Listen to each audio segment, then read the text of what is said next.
কে মহিলাটিকে হত্যা করেছে? তাহলে তুমি কি আন্দাজ করতে পারো এদের মধ্যে কে মহিলাটিকে হত্যা করেছে?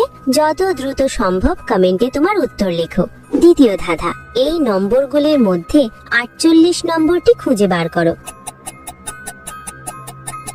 খুঁজে পেলে লাইক বাটনে ক্লিক করো, যেন আমি বুঝতে পারি তুমি সঠিক দেখেছো। তৃতীয় ধাঁধা, তুমি যখন শেয়ার বাটনে ক্লিক করো তারপর মোরে ক্লিক করো, এখন দেখো 4 নম্বরে কোন অ্যাপটা আসে? আমার মনে হয় আলাইট মোশন অ্যাপটা আসবে। যদি ঠিক বলে থাকি তাহলে তুমি পরের ধাপে যেতে পারবে না। একটা গোপন কথা, যদি সকালে ঘুম থেকে উঠে একটা দারুণ সুখবর পেতে চাও তাহলে এখনই আমাকে সাবস্ক্রাইব করে রাখো। ফাইনাল ধাঁধা, সাবধান, এটা সহজ না। তোমার ফোনের কিবোর্ড থেকে এই ইমোজিটি খুঁজে বার করো। তুমি কি খুঁজে পেয়েছো? আচ্ছা, তৃতীয় জন যে কেকটি ধরে আছে সেটির ভেতরে সেই একই পুর রয়েছে যা মহিলাটিকে বিষ দিয়েছিল। সেই মহিলাটিকে হত্যা করেছে।